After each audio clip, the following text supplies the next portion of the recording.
Hello friends, నేను మీ ఉమా. ఈరోజు మనము ఎంతో రుచికరమైన హెల్దీ అయిన స్వీట్ చక్కెర పొంగలి తయారు చేసుకుందాము. ఈ చక్కెర పొంగలి తయారు చేసుకోవడానికి ముందుగా స్టవ్ వెలిగించి స్టవ్ మీద గిన్నె పెట్టుకొని అరకప్పు పెసరపప్పు వేసుకుని దోరగా వేయించుకుందాం. ఈ పెసరపప్పు వేయించేటప్పుడు స్టవ్ లో ఫ్లేమ్లో పెట్టుకుని బాగా కలపాలి.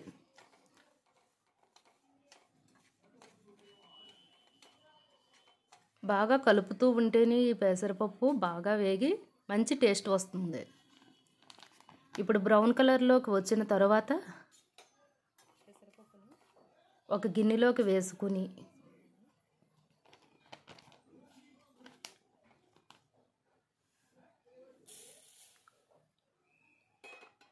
అరకప్పు పెసరపప్పుకి ఒక కప్పు బియ్యం యాడ్ చేసుకోవాలి.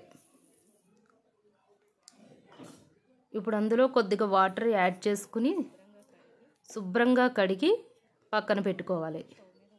తర్వాత స్టవ్ మీద కుక్కర్ పెట్టుకొని ఈ శుభ్రంగా కడిగిన రైసు పెసరపప్పు మిశ్రమాన్ని కుక్కర్లో వేసుకోవాలి. తర్వాత అందులో 3 కప్పులు వాటరు,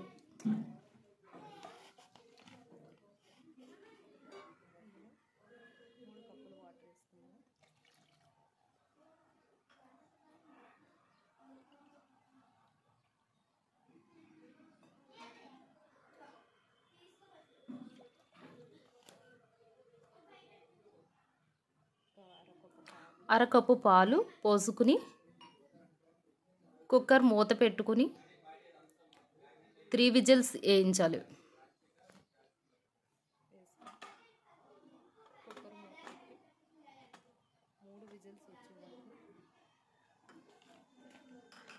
ఈ మిశ్రమం ఉడికేటప్పుడు లో ఫ్లేమ్లో ఉడికించుకుంటే మంచి టేస్ట్గా ఉంటుంది.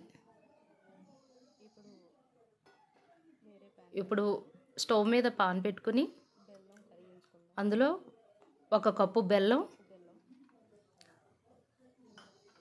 అరకప్పు పంచదార వేసుకుని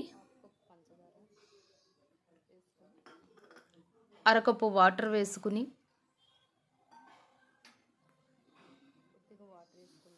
స్టవ్ లో ఫ్లేమ్లో పెట్టుకొని మరిగించుకోవాలి.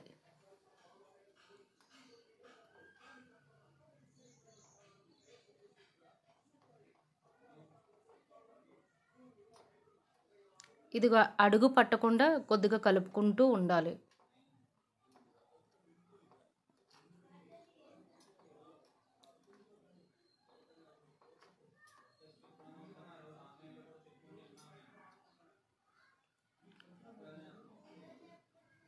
ఇప్పుడు కొద్దిగా స్టిక్కీ కన్సిస్టెన్సీ వచ్చిన తర్వాత పక్కన పెట్టుకొని ఈ విధంగా మరిగించుకున్నది పక్కన పెట్టుకోవాలి. ఇప్పుడు ముందుగా ఉడికించుకున్న రైస్ తీసుకుని అందులోకి ఈ పాకం యాడ్ చేసుకోవాలి.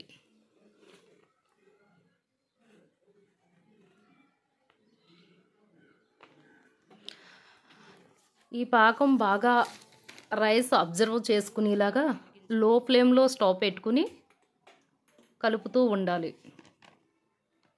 ఈ పాకం బాగా అబ్జర్వ్ చేసుకుని రైస్లోకి అబ్జర్వ్ చేసుకునేలాగా లో ఫ్లేమ్లో పెట్టుకొని 5 నుండి 10 నిమిషాలు బాగా కలిపి పక్కన పెట్టుకోవాలి. అందులో 2 స్పూన్లు నెయ్యి కూడా యాడ్ చేసుకోవాలి. నెయ్యి యాడ్ చేసిన తర్వాత బాగా ఈ మిశ్రమాన్ని కలిపి పక్కన పెట్టుకోవాలి.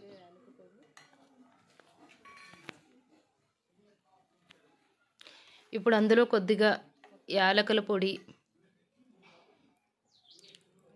వేసి కలపాలి.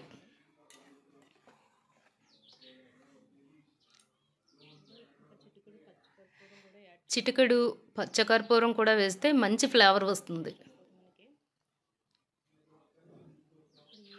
మనకి గుడిలో ప్రసాదం ఫ్లేవర్ వస్తుంది కర్పూరం వల్ల. ఇప్పుడు పక్కన పెట్టుకున్న ఈ మిశ్రమం అలా ఉంచి పొయ్యి మీద చిన్న గిన్నె పెట్టుకొని అందులో 2 టేబుల్ స్పూన్ల నెయ్యి వేసుకోవాలి.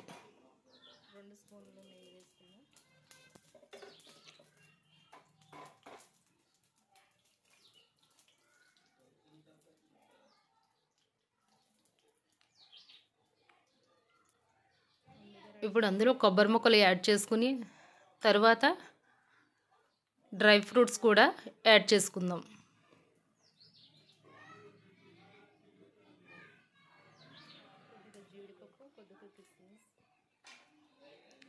ఇవన్నీ కూడా లో ఫ్లేమ్లో పెట్టుకుని బాగా కలుపుకోవాలి.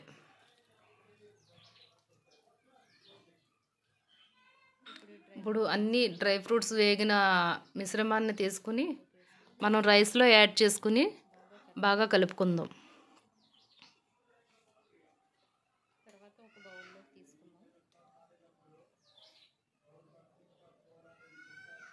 ఫైనల్లీ ఈ మిశ్రమం